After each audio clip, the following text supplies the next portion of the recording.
J'explique pour les personnes présentes qui ne sont pas habituées, c'est que nous enregistrons et nous présentons en direct. Voilà. Bonsoir à toutes et à tous, ravi de vous retrouver ce soir dans le cadre du programme des conférences de l'ISM piloté par Sophie Bilardello, qui se trouve dans le studio là-haut, que nous remercions pour l'organisation de ce cycle sur les contre-pouvoirs dans les sociétés à référence musulmane.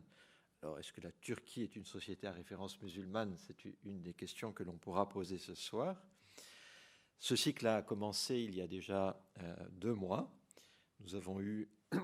comme intervenant Gabriel Martinez-Groz, qui, à travers l'œuvre d'Ibn Khaldoun, a proposé une grille de lecture pour comprendre comment on était en mesure, dans les sociétés à référence musulmane, de contester le pouvoir durant la période classique de l'islam médiéval. Ensuite, Mathieu Terrier a fait une conférence sur la problématique en lien avec la tradition chiite. Et ce soir, nous abordons les temps plus contemporains, puisque nous accueillons Noémie Lévy-Aksu, agrégée d'histoire, qui a soutenu sa thèse sur la fin de l'Empire ottoman, l'Istanbul ottomane entre 1879 et 1909, c'est-à-dire sous le règne, la plus grande partie du règne de Abdulhamid II, thèse soutenue en 2010 et qui a été publiée aux éditions Karthala en 2013 et qui a été éditée également en turc en 2017. Ses recherches, du fait de sa thèse, se sont orientées sur les problématiques du maintien de l'ordre, de la police et plus généralement de l'histoire du droit dans l'Empire ottoman et ensuite dans la Turquie moderne. Elle a été maître de conférences au département d'histoire de l'université Boğaziçi à Istanbul de 2010 à 2017, affiliée à la faculté de droit de Birkbeck College de la University of London entre 2016 et 2018. Et elle est enseignante au département d'histoire internationale de la London School of Economics entre 2018 et 2019. Alors, son itinéraire professionnel et personnel est lié à la problématique de notre cycle, puisque à la suite de la publication d'une pétition signée par 2000 universitaires, en 2017, elle a été démise de son poste à l'université Boğaziçi pour avoir signé cette pétition universitaire pour la paix qui dénonçait la répression violente frappant des civils kurdes.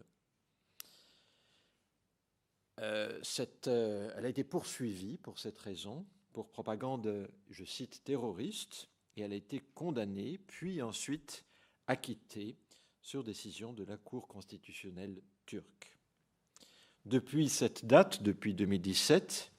Noémie Lévy-Aksu a participé à plusieurs initiatives qui visent à soutenir les universitaires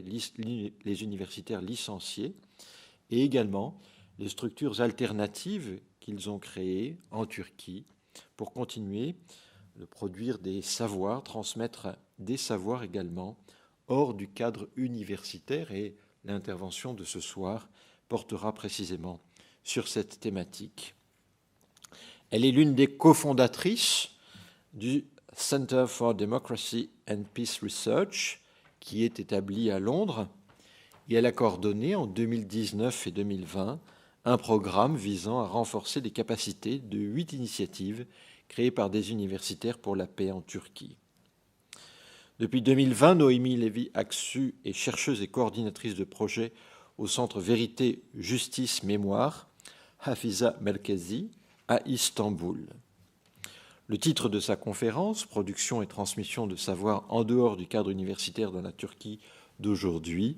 nous permet de mieux comprendre, va nous permettre de mieux comprendre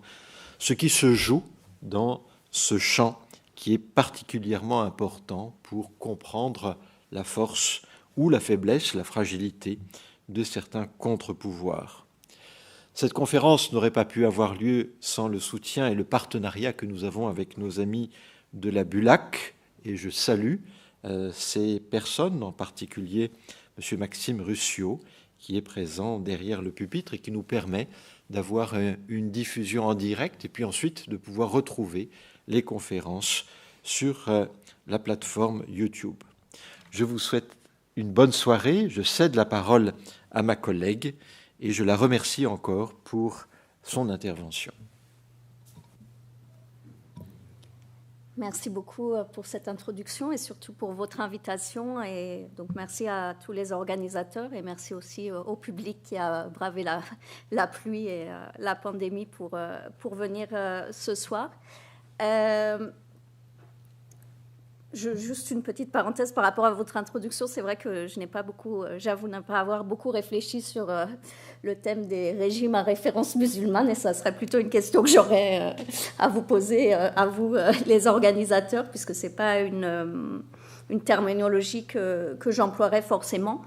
Mais en tout cas, aujourd'hui, je vais parler effectivement d'évolutions très contemporaines dans la Turquie d'aujourd'hui et d'initiatives émanant pour la plupart d'universitaires, mais en dehors du cadre universitaire, qui se sont développées donc ces dernières années. Je suppose que que vous entendez parfois parler de la Turquie ou que vous êtes familier ou très familier avec le contexte turc de ces dernières années, qu'on voit apparaître de temps en temps aussi dans la presse européenne. Je vais juste revenir brièvement au début de mon intervention sur quelques repères sur ce qui s'est passé en Turquie dans ces dernières années et notamment ce qui a touché le champ universitaire pour poser le décor, disons. Mais aujourd'hui, je voudrais me concentrer sur des choses qui sont peut-être moins connues, c'est-à-dire ces initiatives qui se sont petit à petit institutionnalisées depuis 2016-2017 et qui visent à maintenir une production et une transmission de savoir lorsque ce n'est plus possible à l'université, d'une part parce que les personnes en question ont été pour la plupart licenciées, démises de leurs fonctions, mais aussi parce que les pressions qui pèsent aujourd'hui sur l'université en Turquie, sur les universités en Turquie, rendent de plus en plus difficile la production et de la transmission de savoir, notamment, et c'est principalement de ce quoi je vais parler aujourd'hui, dans le domaine des sciences sociales et du droit. Et finalement, donc après vous avoir présenté, essayer de vous donner à voir quelques-unes de ces initiatives et des travaux qu'elles poursuivent actuellement, je voudrais conclure sur cette idée de contre-pouvoir et ce que font ou ce que ne font pas ces initiatives et comment les interpréter et quel est aussi leur avenir dans le contexte turc, mais peut-être aussi au-delà du contexte turc, puisque vous en êtes sans doute conscient, la problématique de la production et transmission de savoir ou de l'accès au savoir, de l'accès à l'information et à la connaissance est une problématique qui est de plus en plus centrale dans les régimes autoritaires ou à tendance autoritaire, mais aussi dans les démocraties plus démocrates. Et donc c'est une problématique, je pense, qui est importante à évoquer et aussi à évoquer avec une perspective qui va au-delà en fait de cette division entre régime musulman ou référence musulmane et autres ou régime autoritaire ou plus démocratique. C'est sur ce sujet que je conclurai mon intervention. Donc pour commencer, quelques mots sur le contexte turc dont vous êtes sans doute familier des développements majeurs qui consistent en des tendances de plus en plus marquées autoritaires du pouvoir. Le pouvoir, c'est le régime du gouvernement du parti AKP qui est au pouvoir depuis maintenant 2002, donc presque 20 ans, dont les premières années au pouvoir ont été caractérisée par une certaine libéralisation, en tout cas dans certaines sphères de la vie politique ou de la vie sociale. Mais depuis le début des années 2000 et encore plus depuis 2015, il y a eu un tournant très clair vers un pouvoir de plus en plus répressif, qui s'est caractérisé d'abord par un usage de la violence d'État et une augmentation très nette des violations des droits fondamentaux, avec une explosion de violence, notamment en 2015-2016 dans la région kurde. Et puis, après le coup d'État, la tentative de coup d'État de la part de l'organisation guleniste en juillet 2016, et l'imposition de l'état d'urgence, donc toujours en juillet 2016, qui a duré 2 ans, des restrictions des libertés, liberté d'expression, liberté de rassemblement, d'organisation, liberté universitaire aussi, et des purges extrêmement massives qui ont touché des dizaines de milliers, en fait plus d'une centaine de milliers de fonctionnaires dans toutes les institutions, que ce soit la police, la justice, mais aussi l'éducation et l'enseignement supérieur. Plus de 6000 membres de l'enseignement supérieur ont été licenciés. Et parmi eux, pour en venir au cas plus précis des universités et des libertés universitaires, plus de 500 qui étaient des signataires donc, de cette pétition qui a été évoquée en introduction, cette pétition pour la paix, qu'on appelle Déclaration pour la paix ou Pétition pour la paix, qui a été publiée en janvier 2016, donc dans ce contexte de violence intense dans la région kurde, notamment à l'égard des civils, et qui appelait à la cessation de la violence et à une reprise des négociations de paix. Donc c'est une pétition qui a été signée par plus de 2000 universitaires au sens large, à savoir que non seulement des universitaires établis, mais aussi des doctorants, des étudiants de master, notamment ceux qui avaient une bourse de recherche, et puis aussi des universitaires à l'étranger. Ça a été suivi par une vague de répression qui s'est amplifiée dans le temps, notamment après le coup d'État de juillet 2016, donc une criminalisation, stigmatisation au niveau du discours politique de la part du président de la République, du président Erdogan, et puis de différents membres du gouvernement, aussi de la part des médias, puisque les non indépendants, qui constituent la très grande majorité des médias aujourd'hui en Turquie, et une répression qui s'est caractérisée également donc, par des purges massives dans la plupart des universités de Turquie, notamment après la déclaration de l'état d'urgence, des purges par décret d'urgence, donc avec des listes de fonctionnaires, de dizaines, de centaines de fonctionnaires, et donc d'universitaires, parmi lesquels ces universitaires pour la paix. L'autre volet que vous avez mentionné aussi, c'est la répression sur le plan juridique, avec des vagues de procès ouverts à l'encontre des signataires de cette pétition, des procès pour propagande terroriste qui ont abouti à des condamnations, à l'emprisonnement de quelques-uns de nos collègues. Et finalement, ce processus s'est achevé avec la décision de la Cour constitutionnelle qui a établi que la pétition s'inscrivait dans le cadre de la liberté d'expression et que donc ne pouvait pas être considérée comme de la propagande terroriste.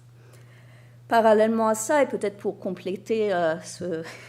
cette image assez sombre de l'état de la Turquie aujourd'hui, des libertés en Turquie aujourd'hui, il y a une tendance qui s'est accentuée depuis 2016 à criminaliser les opinions critiques qui touchent de très larges pans de la société, que ce soit les hommes politiques, les journalistes, les avocats, les universitaires, les étudiants aussi, et les initiatives. Et sur les campus, la présence de la police, la présence de forces de répression est aussi de plus en plus marquée depuis ces dernières années. Donc c'est dans ce contexte qui est loin d'être réjouissant que s'inscrivent en fait les initiatives dont je vais parler aujourd'hui, qui peuvent être considérées, je pense, comme des formes de résistance ou tout au moins de résilience de la part de ces acteurs du champ universitaire. Et encore une fois, je tiens à préciser que je ne parle pas seulement des professeurs ou des docteurs, mais aussi parce qu'ils jouent un rôle très important dans tout ce mouvement des étudiants, notamment au niveau master et doctorat. Donc c'est dans ce contexte que se sont développées de nouvelles initiatives dont je voudrais parler aujourd'hui. Pour commencer, peut-être cet aperçu que je voudrais vous donner maintenant de ces initiatives et de leur contenu. Il faut aussi rappeler, j'ai très brièvement essayé de retracer certaines évolutions des dernières années, mais il faut, je pense, rappeler que la Turquie a été caractérisée depuis la fondation de la République par un système universitaire très centralisé et une approche des libertés universitaires qui ne faisait pas grand place à l'autonomie universitaire et au moins à différentes périodes de l'histoire de la République turque a réprimé les pensées critiques de différentes tendances. Dans ce contexte, on a en fait depuis le début de la République turque des vagues de purges, que ce soit au début de la République, au début des années 30, dans le cadre du kémalisme, que ce soit sous le Parti démocrate, donc après 1946, que ce soit après les différents coups d'État qui ont marqué l'histoire de la Turquie moderne, 1960 ou 1980. Et on a aussi, notamment depuis les années 80, une tradition d'organisation de la société civile ou d'action d'intellectuels, d'universitaires, hors du cadre universitaire pour essayer justement de repousser les limites de ce qui est possible en termes de production et transmission de savoir et créer de nouveaux espaces, de nouvelles opportunités pour produire, réfléchir, écrire et transmettre dans un cadre non étatique. Et je voudrais commencer par rappeler quelques-unes de ces initiatives qui ont été très importantes dans les décennies précédentes, dans le champ des sciences sociales en particulier. Donc c'est Tarih Vakfı, donc la Fondation pour l'Histoire, qui a été créée en 1991 par des universitaires, des intellectuels, historiens, sociologues, sciences sociales, et qui a donc eu dès cette époque des activités à la fois en termes de publication avec une revue grand public, Histoire sociale, que vous voyez ici au centre, des activités de publication à travers une maison d'édition qui a publié un très grand nombre d'ouvrages, notamment en histoire, sur des sujets qui n'étaient pas forcément abordés, que ce soit des sujets d'histoire sociale principalement, mais aussi d'histoire politique, avec des perspectives différentes de l'histoire officielle, ou une des productions les plus emblématiques de la Fondation pour l'Histoire, cette encyclopédie d'Istanbul en 8 volumes, qui a aussi renouvelé de manière importante les perspectives sur la ville, avec des collaborations avec des historiens, mais aussi des chercheurs de différents horizons. Donc ça, c'est un exemple de ces formes d'organisation qui se sont développées en fait à partir des années 80, et je parle ici principalement des initiatives qui sont venues d'universitaires, mais parallèlement dans la société civile, l'Association des droits de l'homme, la Fondation de Turquie des droits de l'homme sont aussi des initiatives qui sont nées dans ces années-là, dans un contexte politique difficile, et qui ont maintenu des activités de veille et écrire des rapports, et donc maintenir une production de savoir hors du cadre académique et hors du cadre étatique. Pour en venir à une période plus récente, les années 2000, qui, comme je l'ai dit, étaient, en tout cas pour certains aspects de la vie politique et sociale et culturelle, des années plus libérales, ont aussi donné lieu à de nouvelles initiatives. L'une des plus importantes, et qui reste une des associations, une des fondations les plus actives et les plus productives aujourd'hui en Turquie, c'est la fondation Hrant Dink, donc, qui a été créée après l'assassinat de ce journaliste et cet activiste arménien en 2007, qui a pour objectif de continuer, évidemment, de porter le message de Hrant Dink et de l'approfondir en explorant les questions, évidemment, de la présence arménienne et de l'histoire arménienne, mais pas seulement, les questions d'héritage culturel, les questions de diversité ethnique et culturelle également, avec des activités de recherche, des activités d'inventaire, des activités aussi d'ateliers et de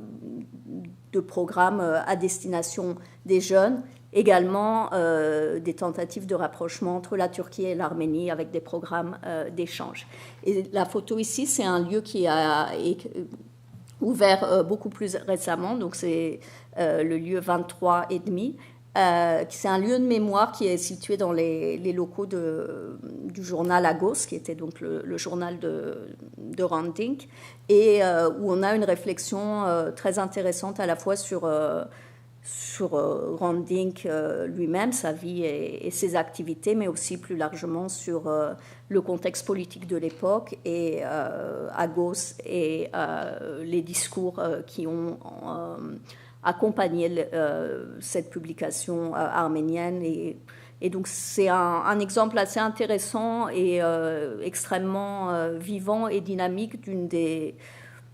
d'une association qui a été créée avant donc, cette vague répressive, mais qui aussi est née de finalement d'une forme de violence et qui a transformé cet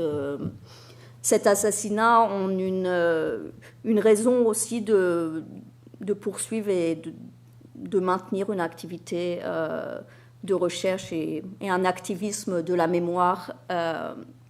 en Turquie. Un autre exemple donc de ces créations, c'est la Fondation Ismail Beşikçi. Et je voulais mentionner cet exemple parce qu'Ismail Beşikçi est une figure très importante. C'est un sociologue qui a travaillé sur les Kurdes et qui a passé, je crois, 17 ans en prison à partir des années 1970 parce que cela a été un des premiers Turcs, il n'est pas kurde lui-même, à dénoncer la politique de l'État turc à l'égard des Kurdes et à développer non seulement des études sur les Kurdes, mais aussi une critique très sévère du pouvoir turc qui lui a valu de longues années d'emprisonnement. La Fondation Ismail Beşikçi, donc qui poursuit aujourd'hui ses activités, est un autre exemple de ces organisations en dehors du cadre statique, ici dans ce cadre plus axé sur la question kurde, avec des publications et des activités à la fois en turc mais aussi en kurde, et donc à la fois avec la même idée de continuer l'œuvre d'Ismail Beşikçi d'une part, mais aussi d'élargir, de toucher un public plus large et de permettre une recherche de se faire dans un champ, les études kurdes, qui est extrêmement limité dans l'université turque aujourd'hui, de même que l'est le champ des études arméniennes pour des raisons évidentes. Dernier exemple que je voulais donner de ces activités avant d'en venir aux initiatives plus récentes et post-2016, c'est le Centre Vérité, Justice, Mémoire, où je travaille moi-même, donc qui a été créé lui aussi en 2011, et où là aussi on a une articulation entre des activités de recherche, des projets impliquant différents acteurs de la société civile, de plus en plus aussi des jeunes, des étudiants. Le point de départ de cette association, ça a été la question des disparitions forcées dans les années 1990. Donc vous savez peut-être que dans les années 1990, la pratique des disparitions forcées a été extrêmement répandue dans la région kurde de Turquie. Et c'est un sujet qui a été quasiment, qui n'a jamais été abordé de manière systématique ou critique dans le cadre universitaire, ou très peu. Donc l'idée, une fois de plus, de créer une organisation hors du cadre universitaire, c'était de pouvoir travailler sur un sujet qui était très difficile à aborder dans un cadre institutionnel étatique, en l'occurrence les disparitions forcées, et ça a résulté en plusieurs publications. J'en ai mis quelques exemples ici. Une base de données qui malheureusement n'est pas ouverte actuellement pour des raisons, des risques légaux, Et ces travaux qui se continuent aujourd'hui avec des activités à la fois de veille sur les droits de l'homme, donc par exemple sur les procès des crimes politiques, ou des thèmes qui sont encore des thèmes peu abordés, donc la question kurde, la question de la mémoire, la question du racisme en Turquie, avec la tentative, encore une fois, de développer des perspectives qui associent des universitaires, parce qu'on travaille de manière très proche, et notamment pour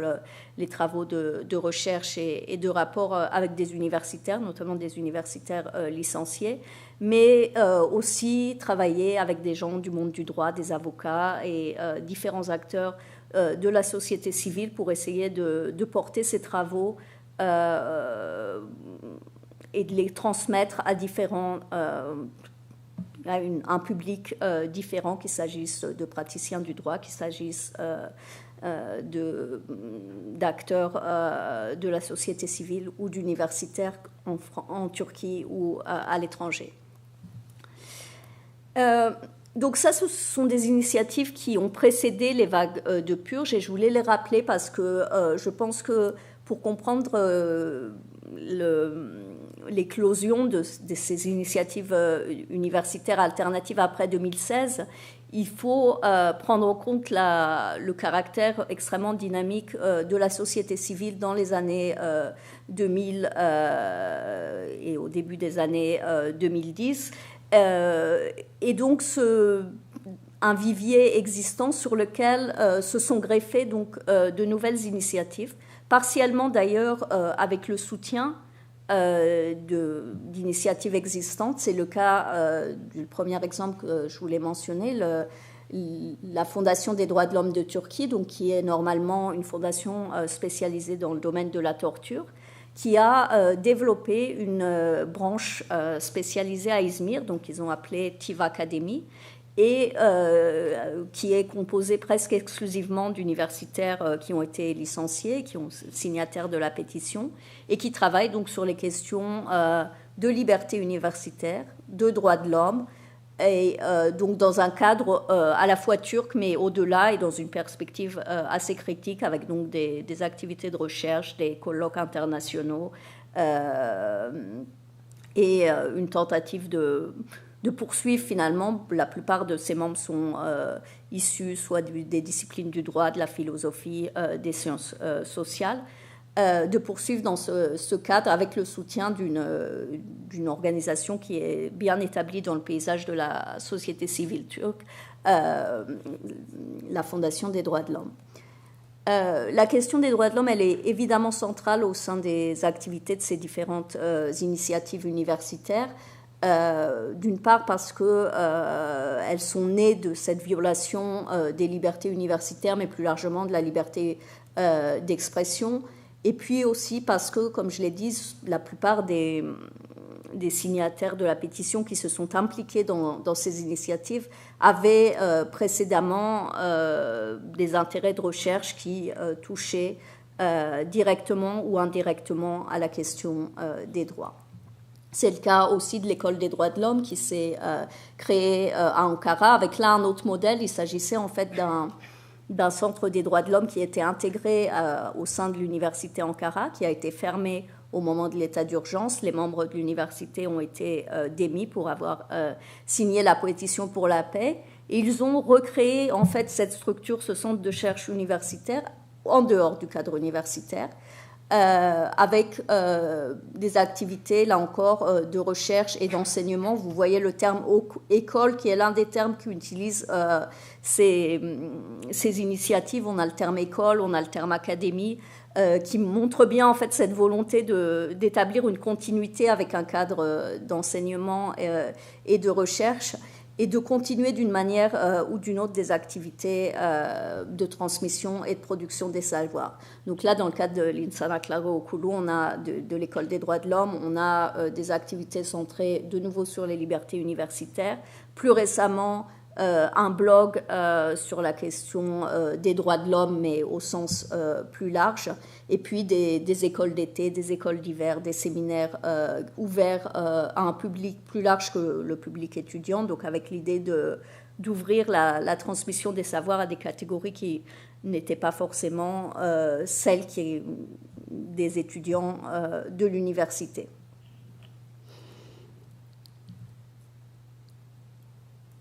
Un autre exemple qui est très différent, et je voulais le mentionner aussi parce que je pense que ce qui est intéressant, c'est qu'il y a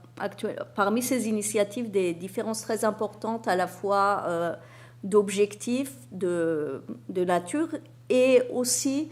une implantation locale qui est très importante. Ça, c'est l'exemple de Culture Année. Donc, c'est une organisation qui est située à Mersin, donc au sud-est de la Turquie. Et Culture Année, contrairement au modèle que j'ai cité avant, a choisi un modèle hybride, c'est-à-dire que c'est à la fois un café, une bibliothèque. Vous avez ici une image de la bibliothèque qui a été fondée grâce aux dons de différents universitaires, donc qui ont donné leur bibliothèque, notamment quand ils ont perdu leur bureau, à cette initiative à Mersin, et qui donc vise, elle, plus le grand public avec différents séminaires, activités, mais aussi une activité commerciale qui répond aussi à la problématique pour ces initiatives de se perpétuer du point de vue financier. Je pourrais multiplier les exemples. C'est juste la dernière production justement de Culture Année, de cette initiative de Mersin. C'est le projet 100 ans sans objet, qui reprend en fait cette idée d'encyclopédie que j'ai mentionnée précédemment pour l'encyclopédie d'Istanbul de Tarih Vakfı. Enfin, le format d'encyclopédie est un format qui, dans l'histoire récente turque, est important et a toujours réussi à catalyser différentes forces intellectuelles avec cette idée de produire un savoir collectif. Là, dans le cadre de l'encyclopédie 100 ans sans objet, qui effectivement les 100 ans font référence au centenaire de la République turque, donc qui sera célébré en 2023. Et cette idée, c'est de revoir le format de l'encyclopédie en prenant en compte les évolutions technologiques et des médias plus récents, et d'explorer cette histoire de la République à travers les objets, donc d'une manière beaucoup plus visuelle, en s'intéressant à la transformation de certains objets, mais aussi à la manière dont différents individus, différents groupes, différentes communautés perçoivent ces objets. Donc c'est l'idée d'une production collaborative avec des appels en fait au public à contribuer sur certains thèmes, sur certains objets. Donc ça utilise à la fois les réseaux sociaux comme Twitter,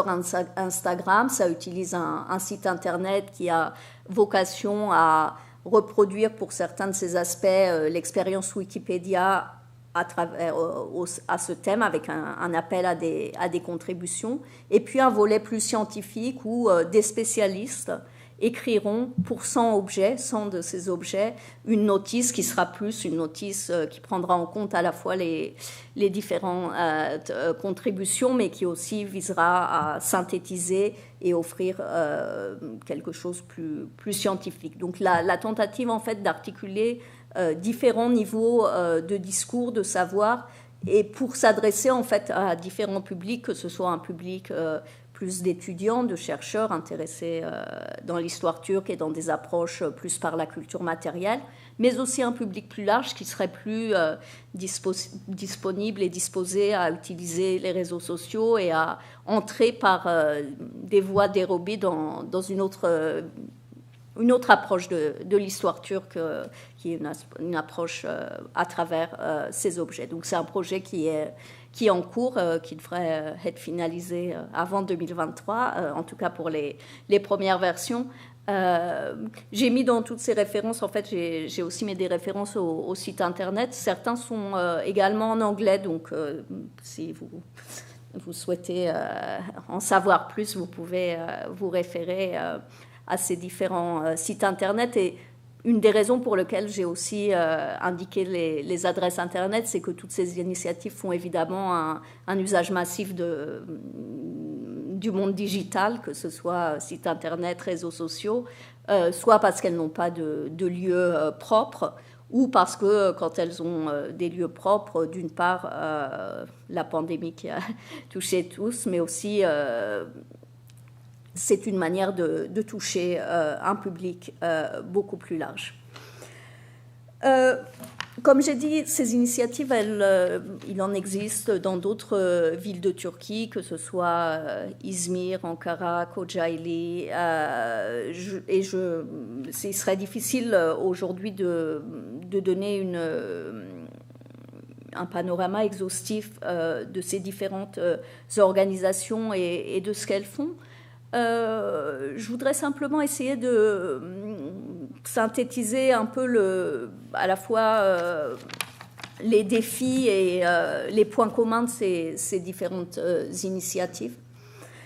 Les points communs, j'ai déjà commencé à en parler, c'est souvent un ancrage local très fort. Donc partir finalement de ce qui était souvent un groupe d'universitaires d'une université, que ce soit l'université de Mersin, une université d'Izmir, l'université d'Ankara, et partir de réseaux qui existaient déjà précédemment et utiliser ces réseaux pour construire quelque chose hors de l'université. Un autre point commun, c'est que les personnes impliquées dans ces initiatives sont majoritairement, pas exclusivement, mais majoritairement des jeunes. Donc notamment des étudiants master, doctorat qui pour certains ont été arrêtés dans leurs études parce que ce qu'a fait aussi la répression politique, c'est empêcher un certain nombre d'étudiants de poursuivre leurs études supérieures, que ce soit par la suppression de leur financement, par l'absence de directeur, puisque un grand nombre ont perdu leur directeur de thèse de recherche également licencié, ou par l'exclusion pure et simple de l'université pour des raisons disciplinaires. Et donc, dans ces initiatives, on voit une proportion importante de jeunes qui sont aussi souvent plus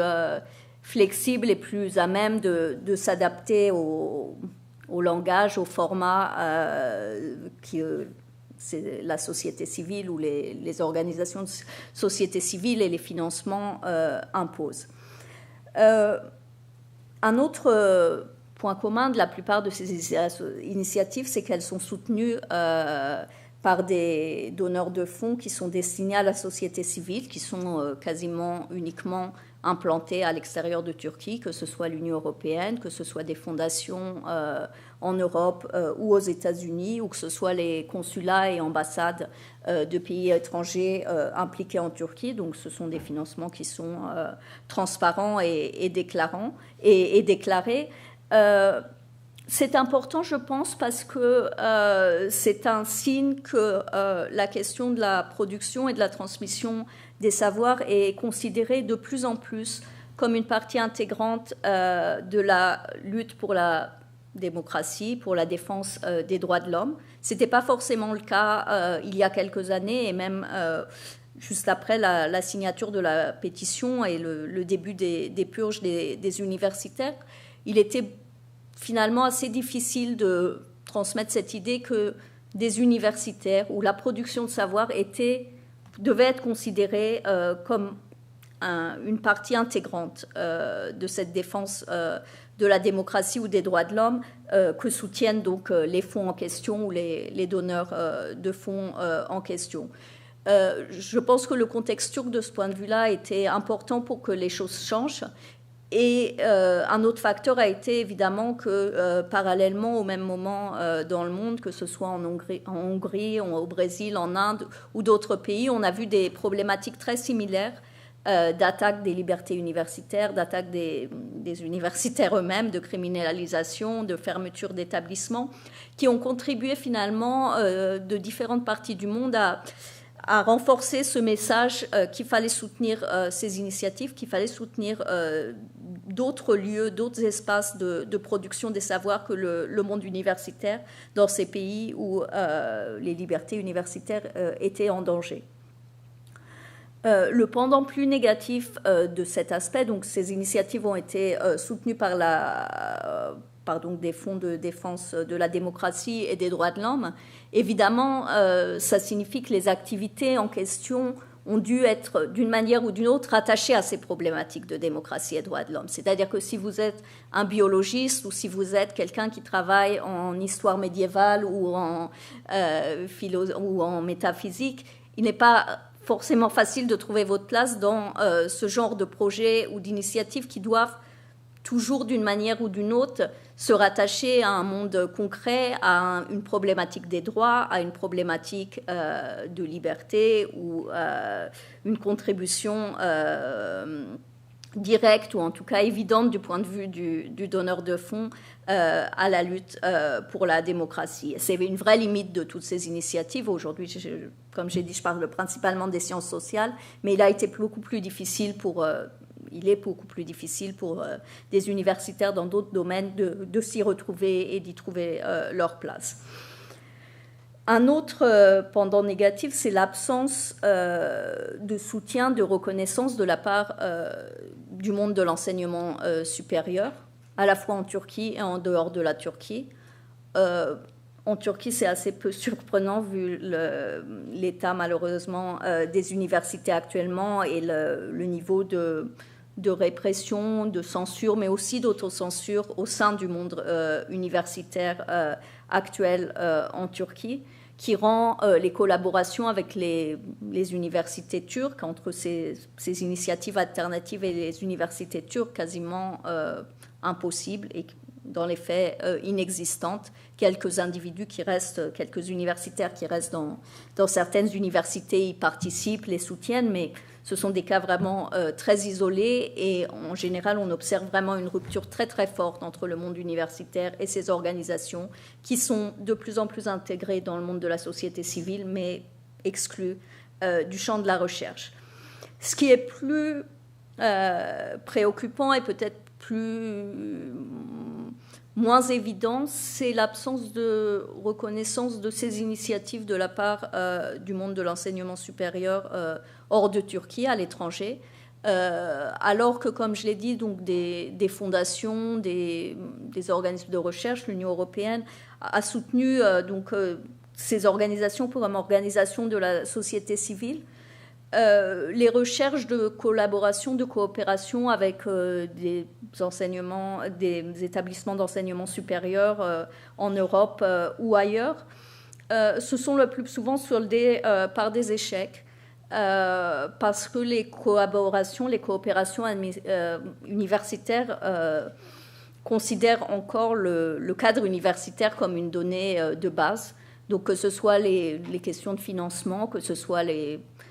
collaborations, les appels à projets, ces organisations sont exclues de facto de principe du fait de ces questions institutionnelles et de cette difficulté à penser justement la production et la transmission de savoir en dehors du cadre universitaire comme potentiellement valide d'un point de vue scientifique. Et j'y reviendrai quand je reviendrai sur la question des contre-pouvoirs dans ma conclusion. En ce qui concerne la pérennité de ces institutions et leur avenir, il y a évidemment des obstacles importants, la question des risques, qui sont des risques que ne courent pas non seulement ces initiatives, mais toutes les initiatives de la société civile dans la Turquie d'aujourd'hui. L'année dernière, une loi sur le financement des organisations non gouvernementales a renforcé de manière très nette les contrôles, notamment sur les financements étrangers, et a introduit la possibilité pour l'État de placer ces organisations sous tutelle étatique en cas d'infraction aux règles de financement. Et de fait, il y a des contrôles très réguliers qui portent sur le volet financier, mais qui ont évidemment aussi une dimension politique, puisque c'est toujours une épée de Damoclès qui porte sur ces associations. Pour l'instant, les organisations universitaires n'ont pas été touchées directement par la répression ou par des mesures d'interdiction, mais évidemment, ce sont toujours des risques qui pèsent actuellement et qui sont assez imprévisibles. La question de la répression aussi des réseaux sociaux des sites Internet touche plus largement la liberté d'informer, la liberté de communiquer en Turquie, mais c'est aussi, comme ces initiatives utilisent énormément ce genre de support, c'est aussi un point d'interrogation et un risque réel. Autre point d'interrogation, c'est évidemment la question de la pérennité financière, puisque, comme je l'ai dit, ces organisations sont dépendantes de fonds internationaux qui sont évidemment distribués à court terme, ce qui crée une certaine précarité pour les personnes dont le revenu dépend de l'emploi dans ces différents projets, qui crée aussi des formats particuliers qui sont le format des projets, mais l'université n'est plus exempte de ce genre de contraintes du court terme, mais évidemment ça fait porter une menace sur la continuité des activités, sur la continuité du personnel, et plus largement la question de la raison d'être de ces associations est toujours valide, à savoir qu'un certain nombre d'universitaires qui se sont engagés en 2016-2007 pensaient qu'il s'agirait d'une phase provisoire en attendant la réintégration, en attendant que la vague répressive s'achève et qu'ils puissent retrouver leur emploi. Cet espoir a été ravivé lorsque ces signataires de la pétition étaient acquittés, donc après l'été 2019. Or, ça ne s'est pas produit, c'est-à-dire que quasiment personne n'a retrouvé son poste, que tous ces centaines d'universitaires qui avaient été exclus par décret d'urgence voient aujourd'hui leur exclusion de la fonction publique confirmée par la commission d'enquête sur l'état d'urgence, qui était une commission non indépendante formée par le pouvoir comme recours par rapport à ces décisions. Et donc il y a une vraie absence de perspective de réintégration qui, d'un certain point de vue, bénéficie à ces initiatives, puisque l'université n'est pas un horizon pour tous les universitaires qui ont été exclus ou ne l'est plus, mais en même temps pose de manière plus aiguë la question des relations avec l'enseignement supérieur, avec la recherche. Est-ce qu'on continue d'être un universitaire qu'on n'est plus dans l'université? Est-ce que finalement des questions de statut, d'identité, mais aussi de la nature du travail qui est fait, se pose de manière de plus en plus aiguë pour un certain nombre de ses membres, avec des options très différentes, qui sont l'option de tourner définitivement le dos au monde universitaire et s'impliquer pleinement dans justement des activités de société civile, avec des nouvelles collaborations, des nouvelles relations avec des acteurs du monde de la société civile ou des autorités locales, du monde associé ou des personnes du monde associatif. Et puis d'autres stratégies, d'autres voies. L'une d'elles, c'est évidemment essayer de partir à l'étranger et de continuer des activités de recherche et d'enseignement hors de la Turquie, ce qui n'est pas non plus particulièrement facile, ou de chercher une troisième voie.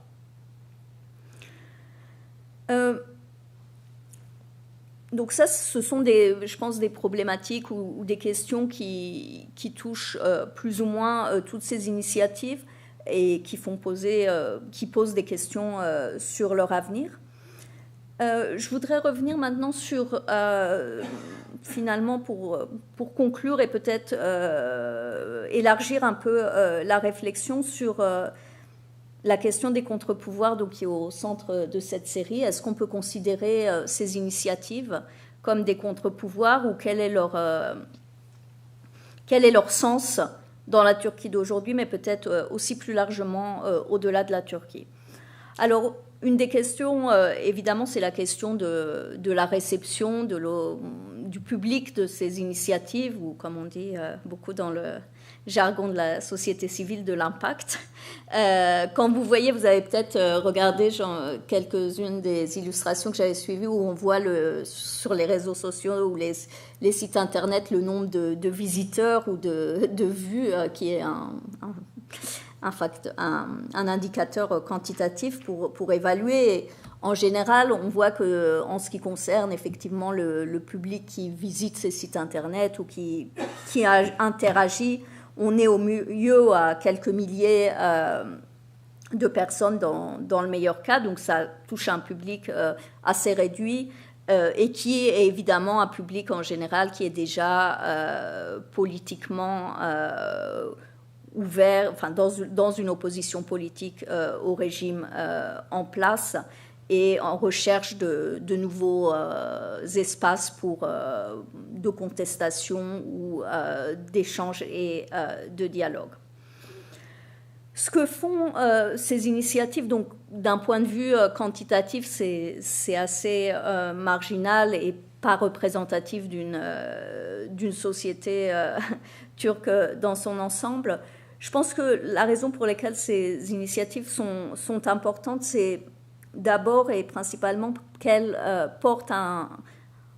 autre discours que le discours hégémonique qui se donne à entendre, non seulement de la part du gouvernement, mais aussi de la part des médias, puisqu'il n'y a plus beaucoup de médias indépendants en Turquie, de la part de l'université, du monde universitaire qui, dans sa très grande majorité,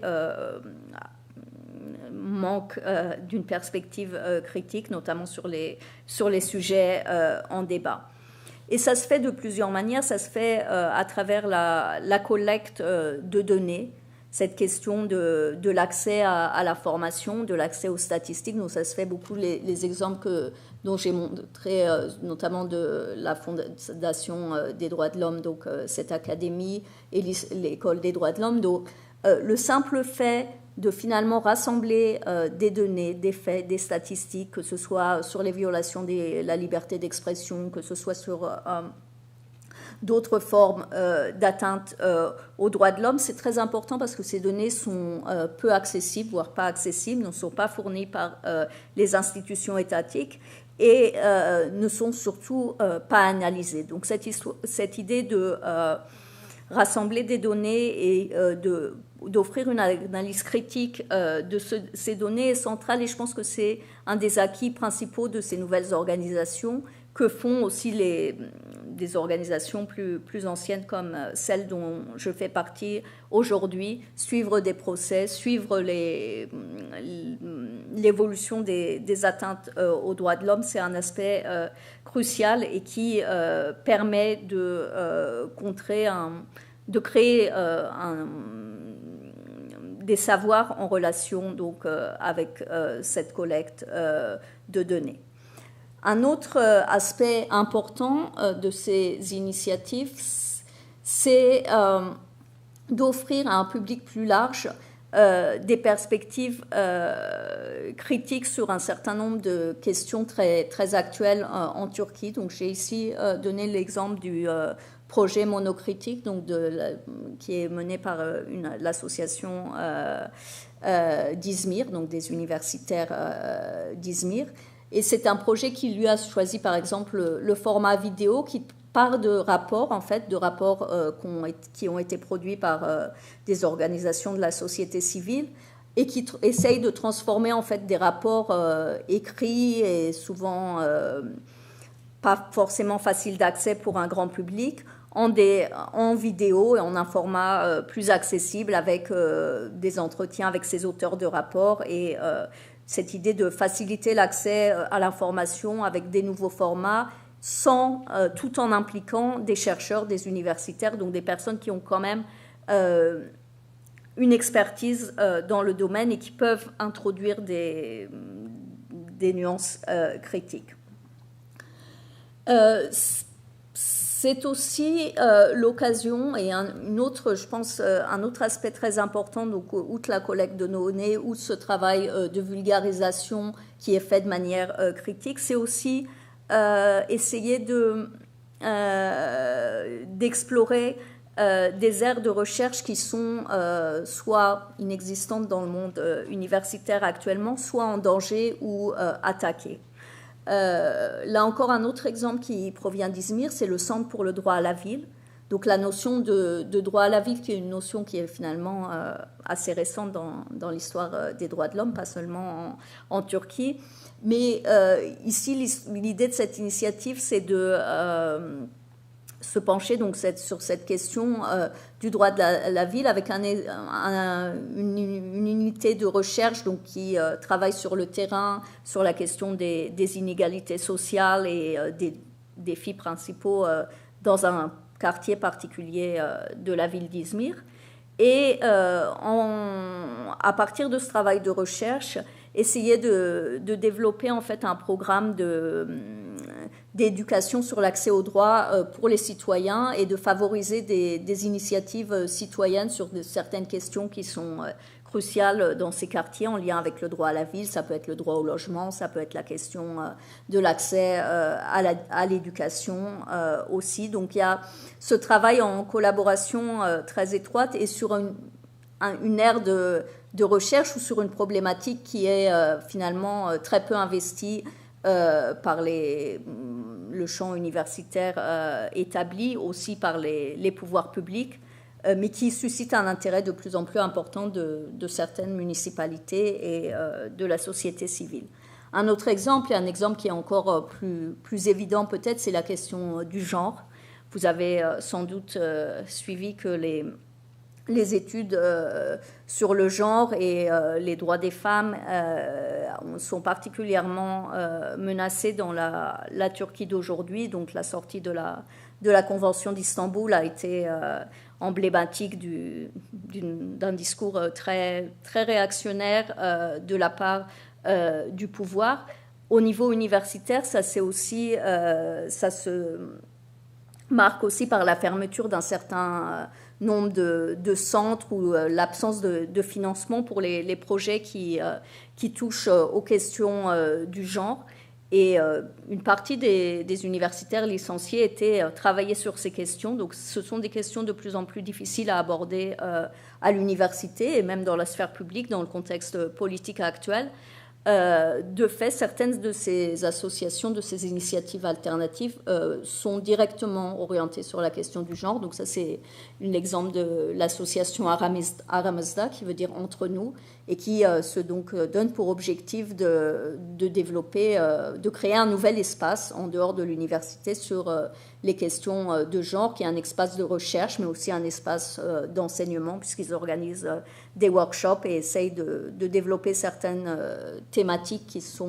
ne sont plus enseignées aujourd'hui à l'université. Ça, c'est un projet donc deux de ces initiatives, celle-ci et une autre, l'initiative des 100 campus comme ça, qui donc par exemple ont fait un projet d'histoire orale sur des expériences de femmes depuis des années 60. Vous voyez encore une fois l'utilisation d'un support multimédia avec des documents d'archives, des reportages, un travail d'histoire orale qui essaye de donner une voix à des histoires de femmes de catégories sociales très différentes à travers les dernières décennies en Turquie. Ce projet est intéressant parce que non seulement il porte sur le genre, mais il aussi reflète un intérêt certain pour développer aussi de nouvelles méthodes, donner la priorité à du travail de terrain par rapport à des démarches plus institutionnelles, travailler sur le vécu, les questions de mémoire, les questions de perception et d'expérience, qui sont vraiment au centre de ces initiatives en réaction face à des approches beaucoup plus étatiques et institutionnelles. Donc de ce point de vue-là, ces espaces sont importants parce qu'ils investissent, ils continuent finalement à créer des savoirs dans des domaines qui sont actuellement difficiles à travailler. Un dernier exemple, parce que je pense que un des vrais défis pour ces associations, c'est le défi de la répression étatique, notamment dans la région kurde. Et pour l'instant, toutes les initiatives que j'ai mentionnées jusque-là étaient hors de la région kurde, où il est beaucoup plus difficile d'établir des associations et d'avoir des activités visibles dans le milieu associatif, notamment aussi parce que les municipalités, comme vous le savez peut-être, ont été placées sous tutelle étatique dans la région kurde, et donc il n'y a pas de possibilité d'agir en partenariat avec les pouvoirs locaux, comme c'est le cas à Istanbul ou à Izmir, par exemple. Donc ça, c'est un exemple d'initiative, l'une des rares initiatives qui a pu être établie par des universitaires, notamment par des universitaires licenciés, donc l'association Yeni Yaşam à Diyarbakır, avec aussi une activité de publication et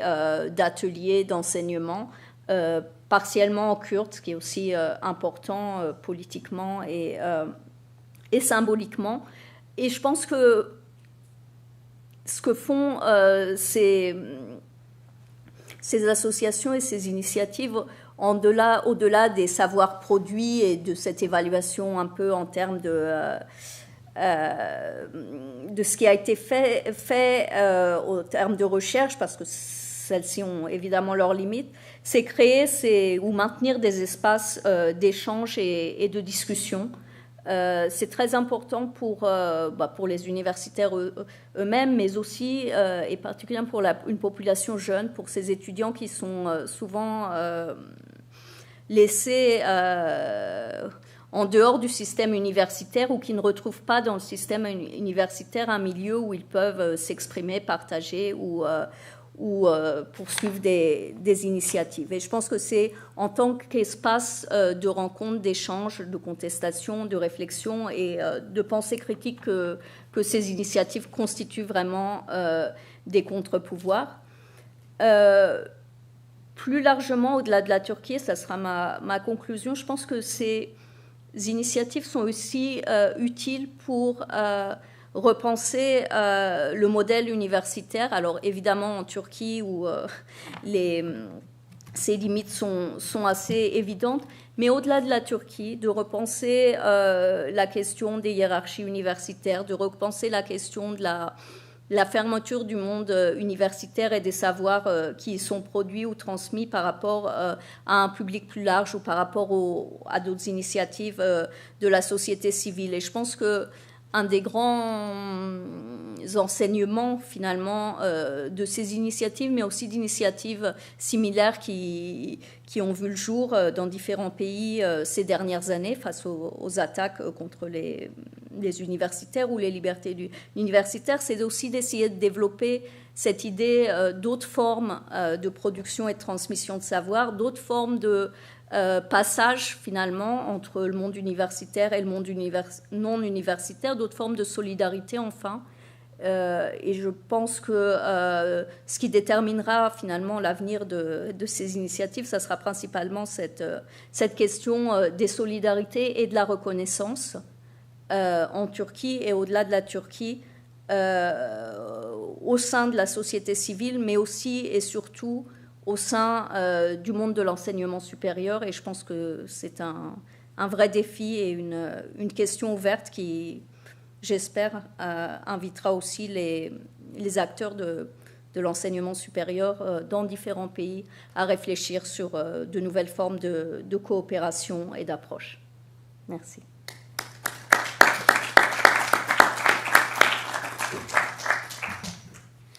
Merci beaucoup Noémie Lévy-Haxu pour ce propos limpide, cette présentation très claire. Votre présence ici montre l'attention de l'ISM pour justement la médiation entre ces savoirs et un public plus large. La particularité des conférences grand public est de permettre dans un deuxième temps, après l'exposé, d'échanger avec les membres de cette assemblée. Et donc la parole est à vous pour quelques minutes, le temps dont nous aurons besoin pour pouvoir échanger avec notre collègue. Un micro est à votre disposition et on va vous demander de parler bien fort, le cas échéant de vous présenter si vous prenez cette parole. Madame.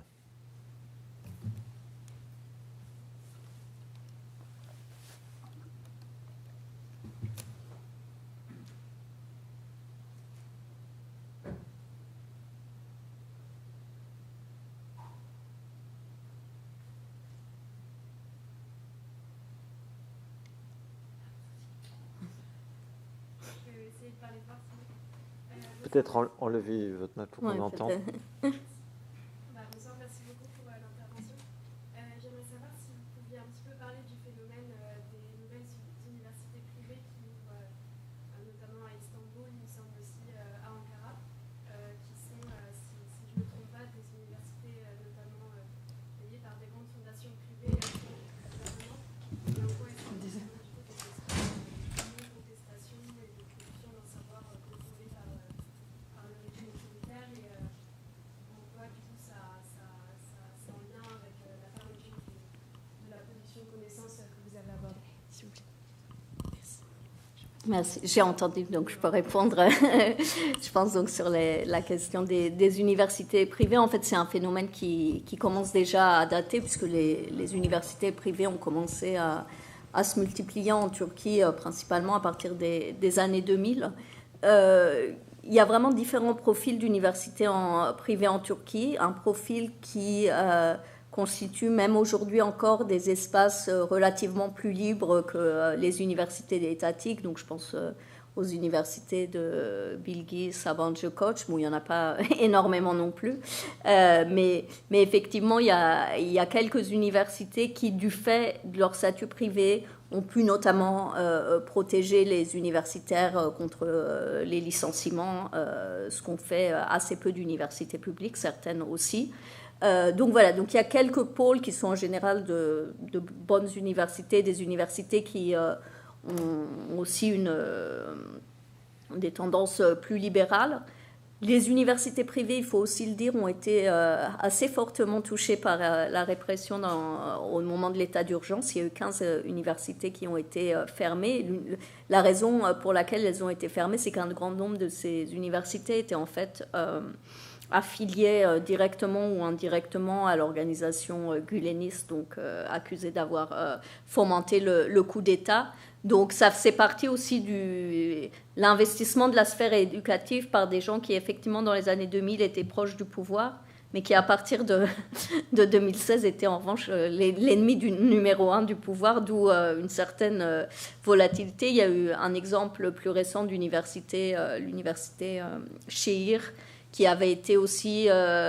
créée à la fois par des cercles proches du pouvoir, mais avec des ambitions plus libérales, qui a également été fermée ces dernières années. Donc il y a vraiment, après, il y a effectivement la configuration dont vous parlez, qui sont des universités qui sont privées, mais extrêmement proches des milieux financiers et étatiques gouvernementaux. Donc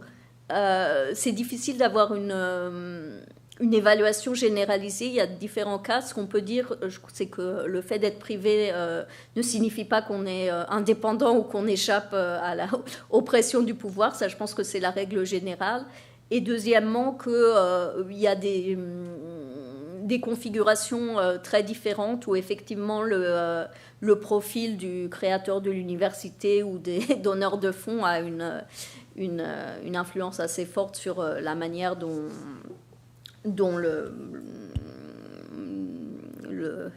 les libertés sont respectées ou non au sein de cette université. Mais je pense que pour continuer sur votre question et peut-être l'élargir un peu, une des grandes questions, ça a été en fait les années 2000 ont vu vraiment une multiplication des universités en Turquie, que ce soit privées ou publiques. donc avec une éclosion d'universités locales qui ont été en partie purgées pendant la période de l'état d'urgence, mais qui, pour la très grande majorité, ne correspondent pas vraiment aux standards qu'on pourrait avoir pour apprécier un établissement d'enseignement supérieur, que ce soit le profil universitaire, académique des enseignants, les conditions de recherche, etc. Donc, sur le papier, c'est vrai que vous avez un paysage universitaire extrêmement riche, puisqu'il y a une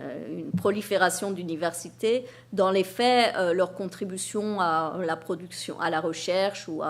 même à délivrer des enseignements de qualité est extrêmement limitée et l'est encore plus depuis la période 2016-2018. Donc la situation est peu réjouissante, qu'il s'agisse du privé ou du public. Vous avez une autre question ? Bonjour madame, merci beaucoup pour votre intervention. Merci. Je me demandais, vous avez parlé des liens entre ces universitaires et ces structures un peu en dehors de l'université et la société civile. Est-ce qu'il y a des liens qui se sont tissés peu à peu avec des syndicats, des partis politiques, des organes, je dirais, plus institués de cette société civile ? Effectivement, donc un des aspects, donc en absence dans la possibilité de créer des liens avec le monde universitaire en Turquie et puis au-delà de la Turquie, donc les premiers partenaires plus ou moins naturels ont été effectivement des organisations non gouvernementales déjà établies en Turquie. Les deuxièmes, et ce qui est de plus en plus important, les municipalités, notamment depuis que la municipalité d'Istanbul est passée à l'opposition, la municipalité et les municipalités locales à l'intérieur d'Istanbul sont des collaborateurs potentiels. C'est aussi le cas à Izmir, donc dans ce cadre du projet sur le droit à la ville, où il y a des collaborations directes avec la municipalité, avec des événements organisés en commun. Le partage de locaux ou la mise à disposition de locaux est aussi quelque chose que font beaucoup les municipalités, qui bénéficient aussi en fait de l'expérience des membres de ces initiatives universitaires, que ce soit dans la rédaction de projets, parfois aussi la recherche de fonds. Donc les municipalités financent rarement, ou presque jamais, mais en revanche sont assez ouvertes en fait à des idées de nouvelles approches, des idées de collaboration qui leur permettent aussi de s'ouvrir à un autre public. Et puis c'est aussi utilisé dans un discours d'opposition, soutenir la société civile, soutenir les universitaires, c'est quelque chose qui est important. Il y a d'autres collaborations avec les barreaux, par exemple, notamment pour les initiatives qui travaillent dans le domaine des droits de l'homme, donc les différents barreaux des grandes villes. Mais ça, c'est une tradition qui était aussi, que l'association des droits de l'homme ou les fondations des droits de l'homme, les avocats sont très importants au sein de ces organisations. Et là encore, c'est des relations qui sont assez naturelles et qui, effectivement, il y a des avocats qui sont impliqués dans ces initiatives ou qui travaillent sur les projets, où il y a des collaborations qui sont assez faciles aussi dans ce domaine. Donc voilà, et puis il faut bien dire aussi que c'est un peu une des demandes ou des attentes aussi de la part des donneurs de fonds de voir ces organisations s'implanter dans le paysage de la société civile, mais aussi établir des partenariats qui font qu'elles pourront à partir d'un moment survivre par elles-mêmes, ce qui est encore très très loin d'être le cas, mais effectivement il y a un objectif de s'implanter au moins à l'échelle locale et de travailler de plus en plus avec les pouvoirs publics locaux et le réseau associatif local.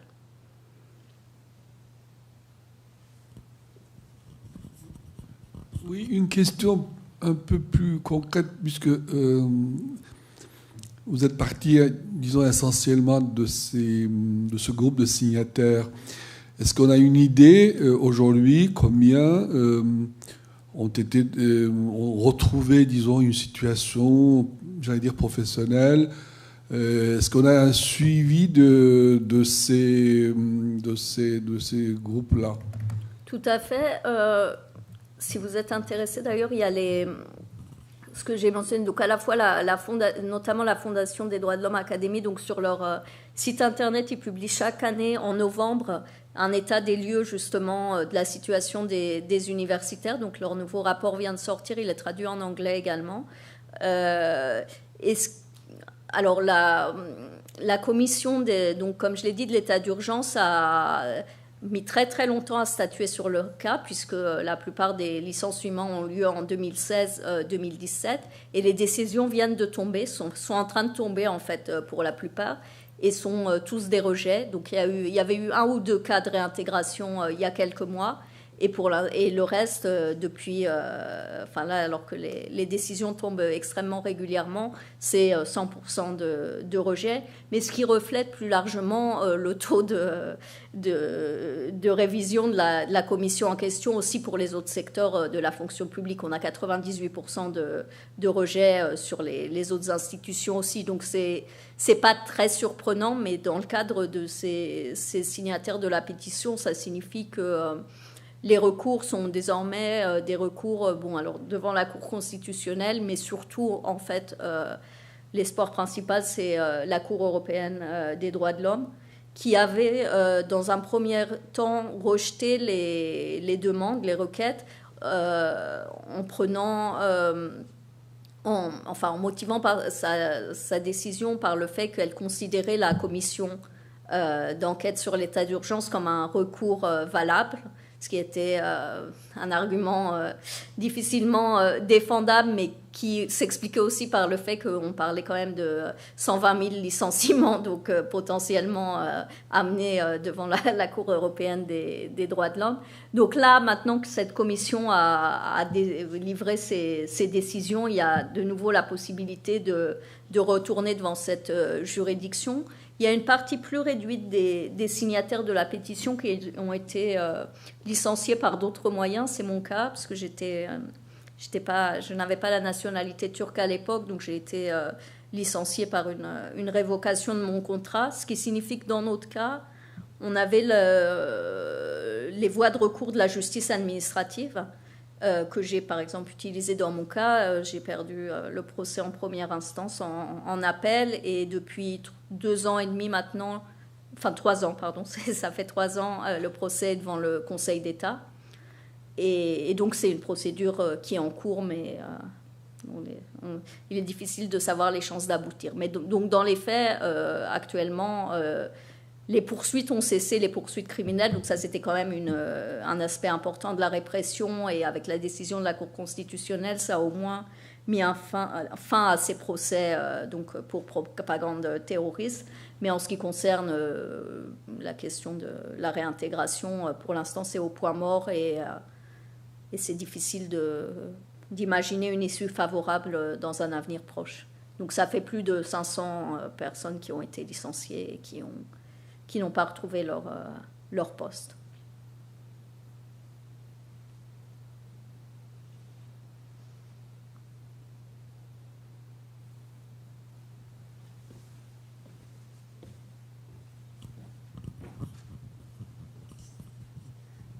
Bonsoir et merci beaucoup pour cette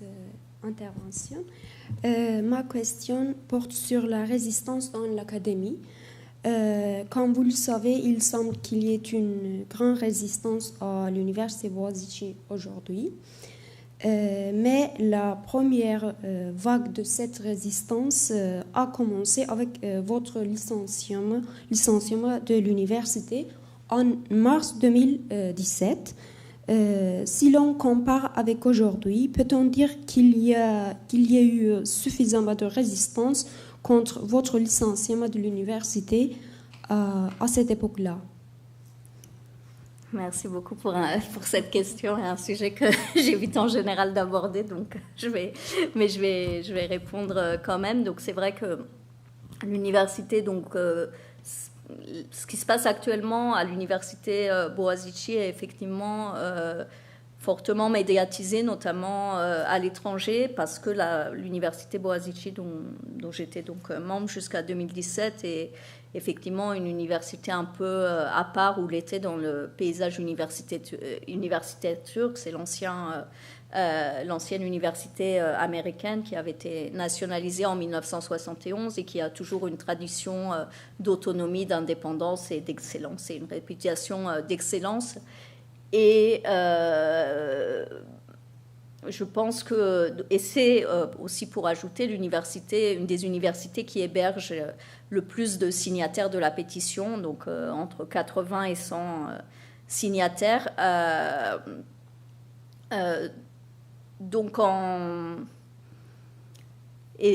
et dont ces signataires n'ont pas été licenciés, à part moi-même et donc un autre collègue étranger, Abbas Vali, en 2017. Et lors de mon licenciement en 2017, il y a eu un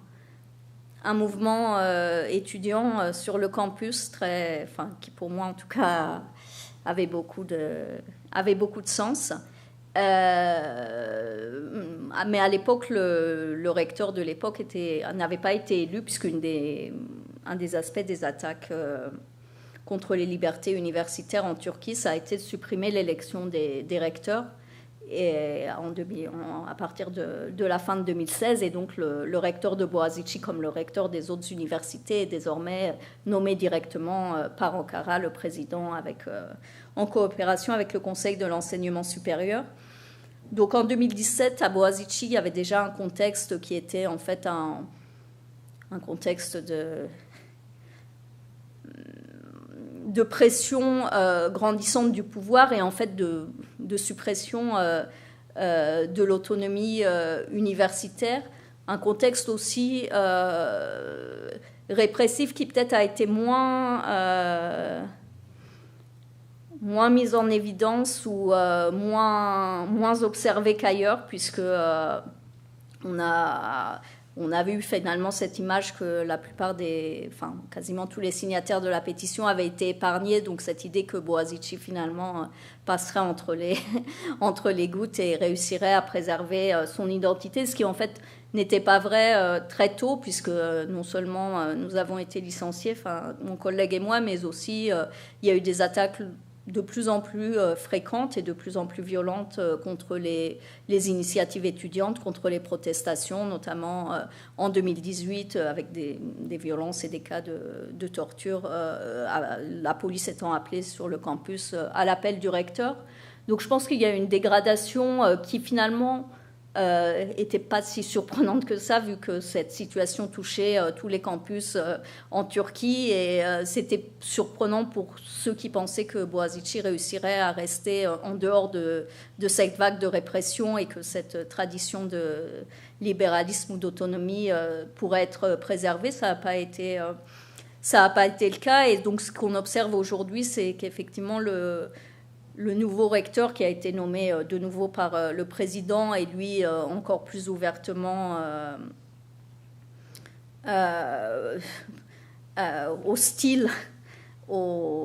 à l'opposition ou à différentes formes d'opposition. Et cette fois-ci, comme vous l'avez dit,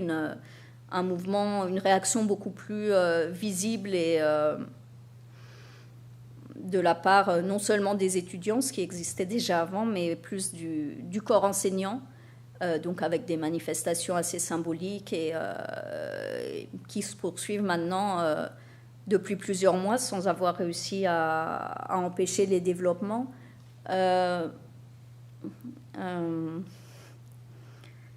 pense que une des raisons pour lesquelles je ne tiens pas particulièrement à parler de Boğaziçi, c'est que je pense que finalement, il y a des formes de résistance, de contestation qui ont eu lieu sur les campus turcs et en dehors des campus turcs depuis plusieurs années, qui ont fait l'objet de très peu de médiatisation. Il y a eu aussi des formes de courage et dans l'autre sens des formes de collaboration ou de coopération. Je pense que effectivement, le mouvement actuel à Boğaziçi est important parce qu'il donne l'idée qu'on peut encore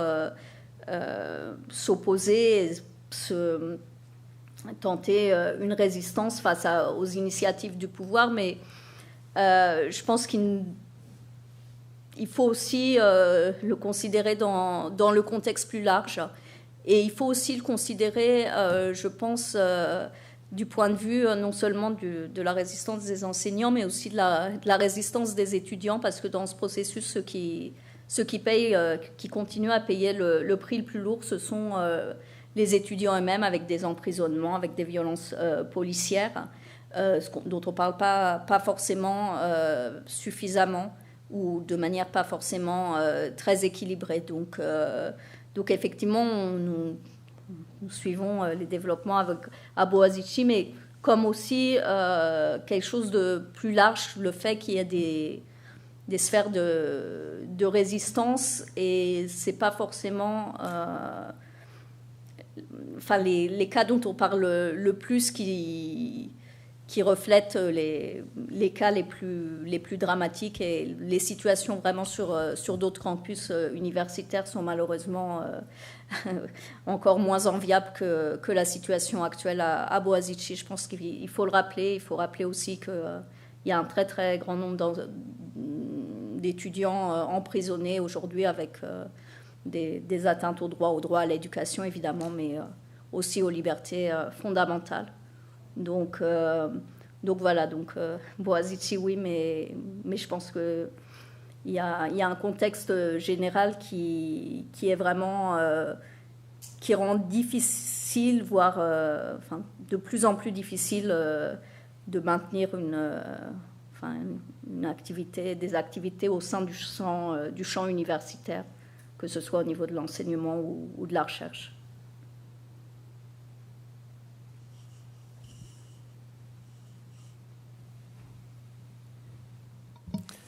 Merci. Alors, comme je ne vois plus de questions, je vais en poser deux pour terminer. Une première question sur les clés d'explication du basculement d'une ouverture libérale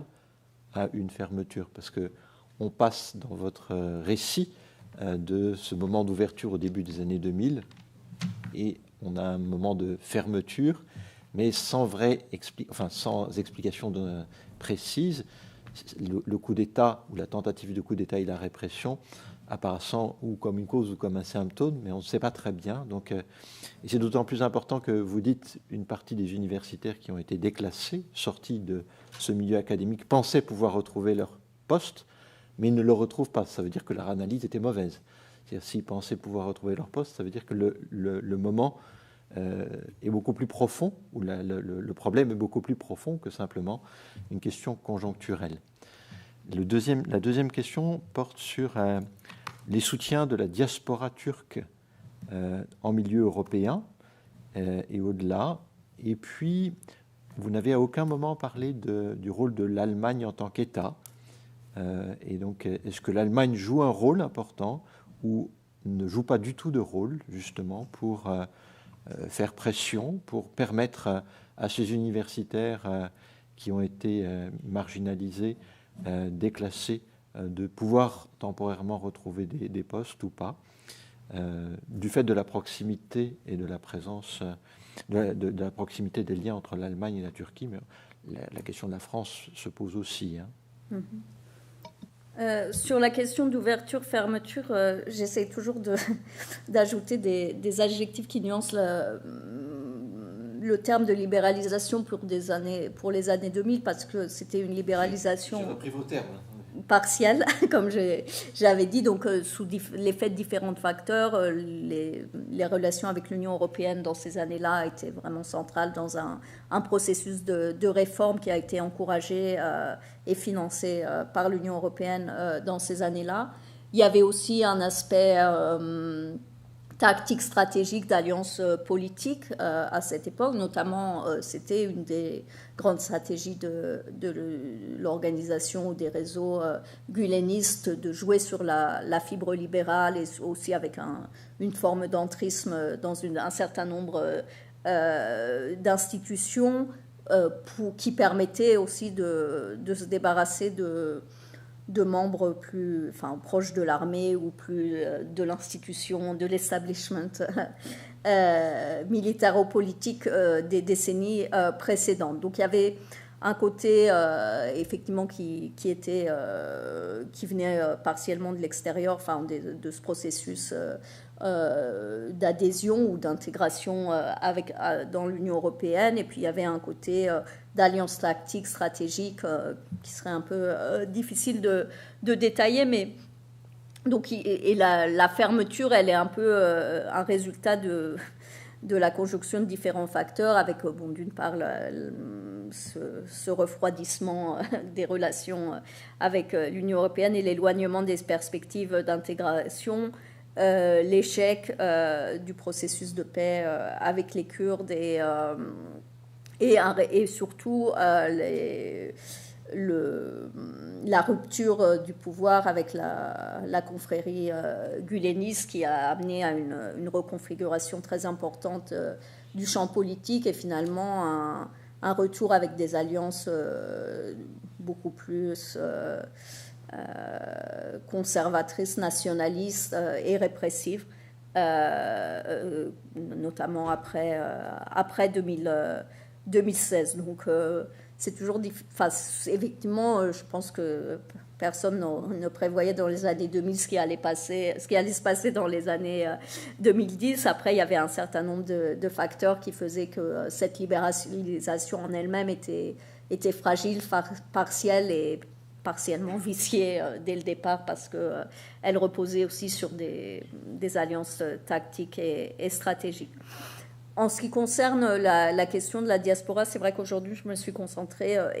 exclusivement sur la Turquie en soi. Alors, plusieurs niveaux. La première chose, c'est qu'un certain nombre de signataires de la pétition, et aussi de non-signataires d'ailleurs, ont choisi de quitter la Turquie, notamment à partir de 2016, et que c'est un mouvement qui a été important, qui a été soutenu par des organisations comme Scholars at Risk, comme CARA, comme POSE dans le cadre français, donc des formes de solidarité pour chercheurs en danger qui existent déjà depuis plusieurs décennies et qui ne s'adressent pas spécifiquement aux universitaires turcs, mais plus généralement à des individus qui sont considérés soit comme en danger physiquement, soit sous le danger de poursuite, soit dans la capacité de poursuivre leur recherche dans leur pays d'origine. Et de fait, un certain nombre de chercheurs turcs ont bénéficié de ces différents mécanismes de soutien. Une des raisons et certains ont créé aussi des associations. Donc nous, à Londres, on avait donc créé ce Center for Democracy and Peace Research, et il y a des associations également qui ont été fondées en France, en Allemagne, aux États-Unis aussi. Donc il y a ces réseaux qui interagissent parfois ponctuellement ou de manière plus régulière avec des initiatives en Turquie. Les relations étatiques, le rôle de l'Allemagne, pas particulièrement. Je pense que les pressions politiques, que ce soit sur le cas des universitaires ou que sur d'autres cas comme les responsables politiques du parti kurde qui sont détenus depuis des années, ou Osman Kavala, cet acteur important de la société civile, lui-même en prison depuis plusieurs années, les pressions diplomatiques n'ont pas vraiment eu d'effet dans ces domaines. En revanche, ce qui est très important, notamment en Allemagne, c'est le rôle de fondations, des fondations privées qui ont apporté un soutien important, à la fois pour les chercheurs souhaitant se rendre en Allemagne et poursuivre leur activité en Allemagne, mais aussi parce que certaines ont des branches en Turquie et donc financent des projets de la société civile en Turquie même. Donc de ce point de vue-là, ça a été important. Bon, c'est moins le cas pour la France parce que c'est vrai que c'est un système qui n'existe pas vraiment en France, cette idée de fondation qui soutiennent la société civile. C'est vrai que ce n'est pas un modèle extrêmement développé en France. Je pense que plus largement, quand on réfléchit d'un point de vue transnational ou justement de forme de solidarité et de soutien, ça a permis en fait aussi d'acquérir, je pense, un regard plus critique sur les mécanismes existants qui sont très importants pour soutenir des chercheurs qui effectivement sont en danger et qui ont donc un besoin de sortir, mais en fait qui sont quasiment exclusivement fondés en fait sur le principe de mobilité et sur le principe de faire sortir des gens de leur pays ou de soutenir des gens qui étaient déjà sortis de leur pays pour qu'ils puissent soutenir leur activité de recherche. En revanche, ce qu'on a vu, et ça a été particulièrement mal ressenti par les universités turques restées en Turquie, qui ont été pour la plupart soumis à une interdiction de sortir du territoire pendant 2 ans à peu près. Donc on leur a retiré leur passeport ou on leur a empêché de sortir du territoire. Et en fait, c'est vrai que les dispositifs de soutien aux universitaires au danger, aux libertés académiques, finalement, de ce point de vue-là, sont assez déficients. Enfin, penser à des formes de soutien qui soutiendraient les gens dans leur pays et qui soutiendraient les universitaires quand ils ne sont plus dans leurs universités. Et là, on a vraiment une sorte d'angle mort, puisqu'on n'est plus dans l'enseignement supérieur, donc bénéficier des financements de recherche ou des projets, que ce soit de l'Union européenne ou des agences nationales de recherche, c'est quasiment impossible, puisque vous n'êtes plus universitaire. Se rendre dans un pays étranger, ce n'est pas forcément possible ou ce n'est pas souhaité. Et de fait, je pense qu'une des choses que personnellement j'essaye de porter comme message, et je pense que ça répond aussi beaucoup à des attentes locales, c'est la nécessité d'imaginer des formes de solidarité, de soutien financier, mais pas seulement financier, de collaboration qui seraient plus collectives, qui prendraient au sérieux finalement des initiatives comme celles que j'ai mentionnées, qui n'ont pas de statut universitaire, qui n'en auront sans doute jamais, même si certaines aspirent à se transformer en institut de recherche. Je pense qu'elles obtiendront ou elles acquerront un statut d'institut de recherche ou de centre de recherche, non pas parce qu'elles seront reconnues en tant que telles par les autorités turques, parce qu'elles ne le seront pas, mais seulement si elles peuvent bénéficier de soutien et d'une reconnaissance par d'autres institutions, qu'elles soient universitaires ou non, à l'échelle européenne ou internationale. Et ça, je pense que c'est un domaine où il y a vraiment un champ très très large pour inventer en fait des nouvelles formes de coopération, réfléchir sur les critères de nos collaborations. Est-ce qu'il faut toujours collaborer avec des universités en Turquie qui se rendent complices ou qui sont à l'origine de violations de liberté universitaire ou de pression? Est-ce qu'on peut trouver justement des moyens de développer de nouvelles approches et de nouvelles formes de collaboration et de reconnaître finalement des initiatives comme légitimes, y compris dans le champ universitaire, sans qu'elles soient elles-mêmes des universités. C'est une question ouverte, mais je pense que c'est une question qui va se poser de plus en plus. On travaille avec des collègues hongrois, par exemple, y compris dans le cadre de l'Union européenne. Je pense que c'est une problématique qui est de plus en plus importante et pertinente et qui pourra enrichir aussi une réflexion sur l'enseignement supérieur, y compris en France ou dans d'autres pays de l'Union européenne. Merci beaucoup. Merci à chacune et à chacun pour votre présence ce soir. Merci vraiment à vous pour votre intervention. Encore une fois limpide.